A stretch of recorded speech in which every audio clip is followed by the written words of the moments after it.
Assalamualaikum warahmatullahi wabarakatuh. Perkenalkan kami dari kelompok 3. Di sini kami akan mempresentasikan hasil diskusi kelompok kami mengenai ilustrasi dan analisis sistem informasi akuntansi pada perusahaan UD Toyoris Busindo. Namun sebelumnya izinkanlah saya memperkenalkan anggota dari kelompok 3 terlebih dahulu. Yang pertama ada saya sendiri Rahma Khairunisa dengan 3 NIM digit terakhir 012. Selanjutnya ada Faridah Nur Aziza dengan 3 NIM digit terakhir 021. Selanjutnya ada Andika Madavikia dengan 3 NIM digit terakhir 037. Selanjutnya ada Ican Satria Mukti dengan 3 NIM digit terakhir 039 dan selanjutnya ada Nurbulan Anugrahati dengan 3 NIM digit terakhir 189. Selanjutnya di sini saya akan membacakan topik pembahasan kita pada presentasi kali ini. Yang pertama yaitu ada mengenai profil perusahaan, siklus pendapatan, siklus pengeluaran kas, siklus produksi distribusi, siklus SDM dan penggajian, siklus buku besar dan pelaporan, dan yang terakhir ada dokumentasi. Oke, langsung saja memasuki ke materi yang pertama yaitu mengenai profil perusahaan. Jadi UD Toyoris Busindo itu merupakan perusahaan milik perseorangan yang didirikan oleh Bapak Sutoyo sebagai pemimpin dari perusahaan UD Toyoris Busindo ini. Perusahaan ini didirikan pada 30 Juli 1999 dengan jumlah karyawan saat ini ada 15 karyawan. Perusahaan ini beralamatkan di Jalan Pandaian, Umbul Harjo, Yogyakarta. Awalnya perusahaan ini tuh hanya menjual komputer. Namun kini perusahaan ini dapat menawarkan alat tulis, perlengkapan kantor, alat rumah tangga, jasa servis, dan yang lainnya. UD Toyoris Busindo ini melayani sekolah-sekolah dan kantor-kantor pemerintah ataupun swasta dengan pemesanan yang dapat dilakukan melalui langsung dengan datang ke kantor atau juga dapat melalui platform online. Perusahaan UD Toyoris Busindo ini memiliki misi yaitu melaksanakan kegiatan penggadaan barang dan jasa dengan menjunjung tinggi kaidah-kaidah yang ada dan didukung dengan rasa tanggung jawab serta profesionalitas. Sedangkan visi dari perusahaan ini yaitu menjalin kerjasama dan memberikan layanan yang prima serta handal dalam mewujudkan penggadaan yang dapat dipercaya. Struktur organisasi dari perusahaan ini yaitu yang pertama ada pemimpin, di bawah pemimpin ada keuangan, lalu administrasi, front office, dan front office itu dibagi menjadi 3 yaitu tim gudang, tim marketing, dan tim ekspedisi. Pendapatan. Siklus pendapatan adalah siklus yang berisi rangkaian kegiatan terkait operasi, bisnis, serta sistem pemesanan informasi yang dilakukan secara berkesinambungan dan mengadakan barang serta jasa guna menghasilkan penerimaan kas sebagai pendapatan. Dalam siklus ini ada 4 proses. Yang pertama itu ada entry pesanan penjualan. Pelanggan dapat memesan barang melalui push order atau melalui tim marketing perusahaan. Setelah itu, dibuat surat pesanan yang ditandatangani oleh konsumen sebagai bukti kesesuaian pesanan. Selanjutnya dokumen tersebut diserahkan ke kantor dan diperiksa oleh admin gudang untuk memastikan ketersediaan stok di perusahaan. Bagian gudang bertanggung jawab untuk memeriksa, memastikan, dan menyiapkan barang. Selanjutnya itu ada pengiriman melalui ekspedisi. Jadi setelah entry pesanan selesai, barang dikirim dari gudang dengan memastikan kualitas kesesuaian pesanan. Barang diperiksa oleh admin gudang sebelum diserahkan ke tim ekspedisi. Tim ekspedisi akan memeriksa barang sebelum pengiriman. Setelah barang tiba, pelanggan dan tim ekspedisi akan melakukan pencocokan apakah pesanan tersebut sesuai dengan yang dipesan sebelumnya. Yang selanjutnya itu ada penagihan. Proses ini mencakup pengumpulan dan pengolahan data pesanan penjual hingga aktivitas pengiriman untuk menghasilkan laporan komprehensif. Data penjualan digunakan untuk memperbarui buku besar dan laporan keuangan. Pelanggan menerima faktur sebagai bukti transaksi, sementara informasi pembayaran dicatat dan dipiutang memperbarui secara berkala setelah penagihan faktur. Yang terakhir ada penerimaan pendapatan.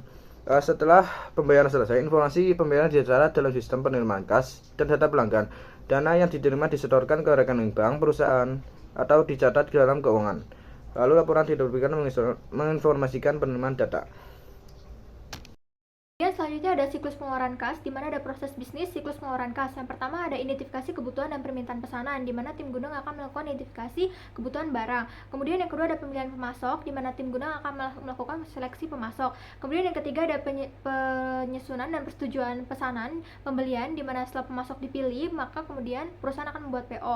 Lalu yang keempat ada penerimaan barang dan jasa. Saat barang diterima, maka departemen akan melakukan pemeriksaan. Lalu yang kelima ada verifikasi dokumen atau faktur, di mana pemasok akan mengirimkan faktur yang mencantumkan detail pesanan.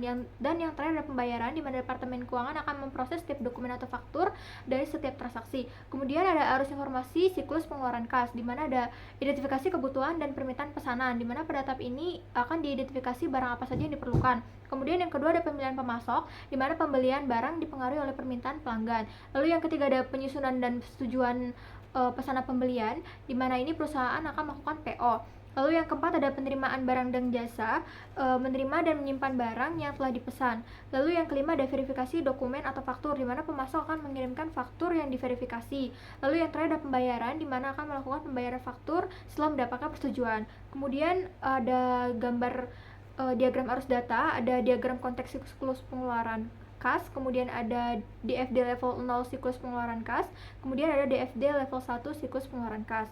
Kemudian ada analisis kelebihan dan kekurangan siklus pengeluaran kas. Kelebihannya itu ada dokumentasi yang lengkap, prosedur yang struktur, dan kemudian pemisahan fungsi antara pembelian dan penerimaan. Lalu kekurangannya itu tanpa sistem yang terotomatisasi, perusahaan itu akan menjadi rumit dan memakan waktu. Kemudian untuk analisis sistem pengendalian internal siklus pengeluaran kas itu ada aktivitas ancaman dan pengendalian, di mana ada pemesanan faktur dan pemasok, penerimaan faktur, persetujuan pembayaran, pemrosesan pembayaran, dan pencatatan pengeluaran kas. Kemudian ada pesanan yang tidak sesuai, faktur tidak valid, pembayaran yang tidak sah, kesalahan jumlah pembayaran, dan ketidaksesuaian dari pencatatan. Kemudian ada beberapa pengendalian yang dilakukan. Nah, selanjutnya kita akan masuk pada siklus produksi. Jadi menurut Romi dan Barret 2003, siklus produksi itu terdiri dari kegiatan komersial yang berkelanjutan dan pemrosesan data mengenai produksi. Nah, untuk UD Toyo Rispusinda sendiri itu tidak memiliki proses produksi, melainkan distribusi, yakni dari barang yang berasal dari supplier itu akan didistribusikan kepada pelanggan. Untuk aktivitas utamanya ada 5, yakni yang pertama menerima permintaan pembelian, yang kedua yakni adalah evaluasi dan pemilihan pemasok, kemudian yang ketiga adalah penerbitan dokumen pemasaran pembelian, yang keempat ada pengecekan pesanan, dan juga yang terakhir atau yang kelima adalah pembayaran. Nah, kemudian juga disajikan ini ada diagram konteks DFD level 0 dan juga ada DFD level 1 yang bisa dilihat pada samping ini. Selanjutnya yaitu siklus SDM dan penggajian. Yang pertama, proses bisnis siklus SDM dan penggajian. Struktur perusahaan Toyo Rispusindo terdiri atas pimpinan yang membawahi 3 departemen, yaitu Departemen Keuangan, Departemen Administrasi, dan Front Office. Bagian Front Office terdiri atas 3 subdepartemen, yakni tim gudang, tim marketing, dan tim ekspedisi. Selanjutnya, fungsi yang dapat diidentifikasi pada perusahaan Toyo Rispusindo. Yang pertama, fungsi perencanaan. Dalam pengelolaan stok barang, fungsi perencanaan berisi mengenai kegiatan penyusunan daftar pemesanan stok. Yang kedua, fungsi pengelolaan, bertujuan mengelola stok barang pada gudang. Yang ketiga, fungsi akuntansi. Fungsi ini bertanggung jawab dalam pencatatan biaya yang terjadi di perusahaan. Selanjutnya, langkah-langkah dalam siklus SDM dan penggajian pada perusahaan Toyo Rispusindo. Yang pertama, rekrutmen dan seleksi. Seleksi dilakukan melalui wawancara, uji keterampilan, dan penilaian lainnya. Yang kedua, orientasi karyawan. Hal ini bertujuan untuk memahami budaya perusahaan, kebijakan, dan tugas pokoknya. Yang ketiga, pelatihan dan pengembangan. Hal ini bertujuan untuk meningkatkan keterampilan dan pengetahuan karyawan. Selanjutnya, ada proses penggajian di perusahaan Toyo Rispusindo yang dilakukan sesuai dengan sistem yang relevan. Yang pertama, perusahaan membayar karyawan secara berbeda berdasarkan posisi dan jenis pekerjaan setiap karyawan. Yang kedua, pemberian bonus sesuai dengan bagaimana karyawan tersebut memberikan loyalitas kepada perusahaan, mulai dari cara kerja, kedisiplinan karyawan, dan bagaimana kepribadian karyawan. Yang ketiga, pemberian BPJS, seperti BPJS Kesehatan dan Ketenagakerjaan. Yang keempat, pemotongan gaji oleh tarif pajak berdasarkan besar gaji karyawan. Yang kelima, penggajian dikelola oleh perusahaan dan dikirim sebagai transfer gaji. Yang kedua, arus informasi siklus SDM dan penggajian. Di perusahaan Toyo Rispusindo terdapat berbagai kegiatan penyaluran informasi selama siklus penggajian, yaitu pembaruan database induk penggajian. Yang kedua, perhitungan potongan dan tarif pajak. Yang ketiga, validasi faktor loyalitas seperti kinerja, kedisiplinan, dan lain-lain. Yang keempat, pembayaran gaji. Yang terakhir, perhitungan kompensasi dan pajak yang dibayarkan perusahaan. Sekarang kita masuk pada materi siklus buku besar dan pelaporan, di mana sistem buku besar dan pelaporan ini merupakan 2 sistem yang mempunyai keterkaitan secara operasional sehingga keduanya dapat dianggap sebagai satu kesatuan. Nah, untuk input dari sistem tersebut sendiri itu berasal dari transaksi yang terjadi di perusahaan UD Toyo Rispusindo. Untuk aktivitas yang terjadi dalam siklus buku besar sendiri itu ada 4 garis besarnya, yakni melakukan update pada buku besar, kemudian memposting jurnal penyesuaian, laporan keuangan, dan juga menghasilkan laporan manajerial. Untuk proses arus informasi siklus buku besar dan pelaporan pada perusahaan UD Toyo Rispusindo sendiri dicatat dan tersistem melalui 2 metode, yakni adalah manual dan juga komputer. Nah, untuk Departemen Keuangan sendiri memiliki keterkaitan dengan departemen lain melalui proses siklus buku besar dan pelaporan serta beberapa siklus lainnya. Dalam siklus pendapatan, buku besar dan pelaporan mencatat seluruh transaksi penjualan dan penerimaan kas terkait dengan penjualan yang terjadi di UD Toyo Rispusindo. Oke, yang terakhir di sini ada dokumentasi saat kami melaksanakan wawancara pada UD Toyo Rispusindo. Di sini juga ada beberapa foto mengenai kantornya dan juga stok-stok yang ada di gudang.